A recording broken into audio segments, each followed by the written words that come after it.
One example might be for a driver's test. In the past, I might have been unsure of what to do, but I know now that I could use my video phone to call and request that an interpreter be there for my test. I would do this in advance. Then, just to make sure it would all work out, I could call the driver's license agency the day of the test to see if everything is still in place. That is one way I would use interpreter services. For example, before I go into a place, I need to think about what to expect. I think through what I need to do. First, I introduce myself through an interpreter. I learned how to do that. I found it interesting.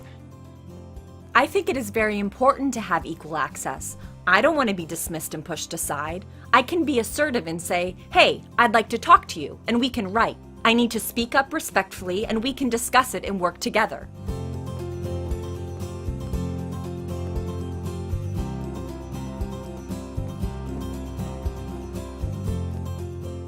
The Friday classes had the most impact because they have real-world connection for me. If I wouldn't have learned all this new information, I would have been very frustrated. What I learned was all new, and I'm thankful that they set up this training. I really like learning about collaboration, respect, and equal access. It was a good exposure for me. And about interpreter certifications and qualifications and how that relates to the ADA. I didn't know any of that. Wow, that was really interesting. I have also learned the importance of attitude and mutual respect. Also etiquette showing good qualities, that feeling of collaboration and mutual respect with the interpreter. It's important to be polite.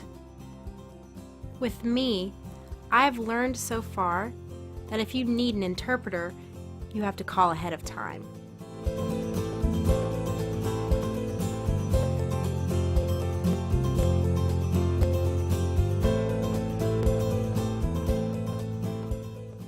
Also, if you're applying to a job, it is wise to call and schedule for an interpreter before you apply, or you can write it out.